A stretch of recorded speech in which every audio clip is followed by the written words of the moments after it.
in Romans 3, verse 19. It says, now we know that whatever the law says, it says to those that are under the law, that every mouth may be stopped and that the world may become guilty before God, right? So the point there is the emphasis that we want to put there is that all the world may become guilty before God, right? So it is, and this is a really important point, and the realization of it, just has been hitting me really a lot lately.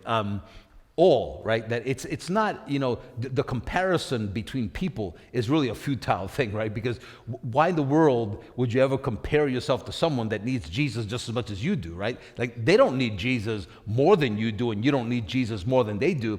You all need Jesus the same. You all, without Jesus, we all have the same guilt. We all fall short in the exact same way, right? So it's not that one given person is a little closer to Jesus without him than you are. We all need Jesus, every single person. It's an awesome way to be able to look at unbelievers also, because you see the only problem that they really have is the only problem that you used to have, which is that you didn't have Jesus, right? So it just puts everything in a very nice perspective, right? That all the world may become guilty before God, therefore all need the righteousness that Jesus provides, right? In Romans, it's the same chapter, just a little bit above, actually, in verse 10, Romans 3:10, it says, as it is written, there is none righteous, no, not one, right? Not even one. And I know you've heard this verse before, but just think about it for a second. There is no one, there's not a single person that doesn't need the righteousness that is of God. And we all need it in the exact same amount, which is completely, right? None of our righteousness, all of his righteousness. None of our works, all of his works. So that means that no one's works, no matter how you look at people's works, no matter how you have lifted somebody up on a pedestal, right? Doesn't matter the pedestal that you put them on or the pedestal that you tried to knock them off of. They all need the same righteousness that we need, right? All of the righteousness of Jesus and none of our own, right? He says there's none who understands. There's none who seeks after God. Verse 12 says they have all turned aside. They have all together. They have all. And I love, you know what I'm saying? Like when the Lord's teaching you something, you see those things very big, all, repeatedly, right? They have all turned aside. They have together become unprofitable. There is none who does good, no, not one. There's none that does good, no, not one. So for you to compare yourself and look at somebody else and say, oh, nobody's going through the thing that I'm going through, or nobody has this problem. Listen, without Jesus, we all have the same exact problem. You know what I'm saying? Without Jesus, we all have the same exact problem. We need Jesus all identically the same. 1 Corinthians 1 is really good.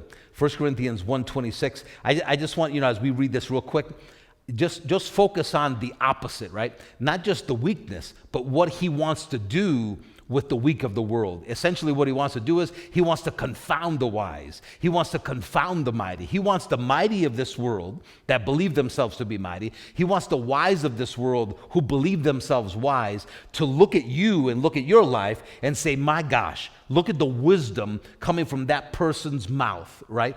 Where did you go to school? Where were you educated? How do you talk like this? Why do things always go that way for you? Why does this? Why was that? Well, they can't explain why is it that things always seem to work out the way they do for you, right? He says, for you see your calling, brethren, that there were not many wise, right, according to the flesh, not many mighty, not many noble are called. But God has chosen the foolish things of the world to put to shame the wise. The people that the wise of this world, that the world would lift up on pedestals, right? Because of their information and the wisdom that they can spew. God says that the way it's supposed to work, right, is that the wisdom that we have from Jesus would put to shame the wise of this world, right? Would put to shame the wise of this world. That God has chosen the weak things of the world to put to shame the things of this world that are mighty. The most powerful things of this world. Now, I'll read you an instance later on. I think it's in Numbers. Where we're talking even from a physical, bodily comparison, right? That you can see people that are 3 times your mass and your size, and your muscularity and whatever, your dexterity and their stamina and whatever, 3 times your size. And that you could be of the spirit that we are of and look at somebody like that and say, you know what, you're bread to me. You're bread to me. Like that, even from a physical comparison, it's like for somebody to tell you in your face the way we should be telling ourselves and tell other people, there is nothing to fear. Yes, they may look like they're 3 times the size of you, but they're nothing. They're bread in your hand. This is for your taking, right? It's just an interesting thing to look at. 1 Corinthians 26 says, verse 28, it says, and the base things of the world and the things which are despised, God has chosen, and the things that are not, to bring to nothing the things that are, that no flesh may glory in his presence, right? So that we would know, has nothing to do with the way you were born, has nothing to do with genetics, has nothing to do with your physical strength, and it has nothing to do with your physical body, right? It has everything to do with the power of God, right? Only. That's the only way that no flesh can glory in his presence, is that if the power is all of God. In Daniel chapter 2 and verse 30, he says, but as for me, this secret is not revealed to me from any wisdom that I have more among the living. In other words, he's saying, what I'm sharing with you, he said to the king while he was interpreting the dream, he's saying, what I'm telling you, this wisdom does not come from anything that I have greater apart from anybody else that's here, but he's saying everything that I'm telling you is because of God. It's not because of me, right? Basically the same thing Paul said, right? It's not me, it's the grace of God in me that's doing all this, right? It's not coming from me as though there's something special about me different from you. It's just that I have Jesus and you don't, maybe, right? That's the point there. In Luke chapter 12, verse 26, right? He says, if you then be not able to do the least of these, or able to do that which is least, why do you take thought for the rest? You know, in other words, we need, even in the simplest things, we need the wisdom of God, right? Even in things that have to do with basic things of just people's worries and people's concerns, right? That's coming face to face with your limitations. When you're worried and you're concerned, is because you're staring at your limitations, right? But when we as Christians, we worry, we're concerned, we're doing it from a place of I was going to say unnecessity, like I was just going to make up a word, but we're doing it from a place where we don't have to, right? We do have the power of God in us. We do have the wisdom of God on the inside of us, so we can know. So when you can know and you do have the power in you towards all things, worry, right, starts not making any sense, right? In Philippians chapter 4, verse 13, he just says, I can do all things through Christ who strengthens me, right? I can do, he said, all things. We're going to wrap up right here real quick in Numbers, in verse 30 of Numbers 13. He says, and Caleb stilled the people before Moses. This is when they're coming back from having spied out the land, and their minds and their eyes, I mean, unfortunately, the majority of them, their minds were full of what they saw.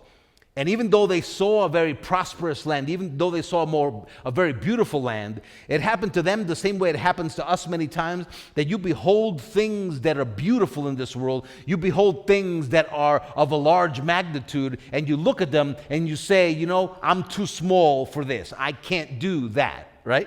I can't take that. I can't afford that. I can't buy that. I can't have that, right? Because you see it and it seems too grandiose for you, right? Well, when we are of the spirit that we are, right, which we are of the same spirit that Caleb was, and we are of the same spirit that Joshua is, right?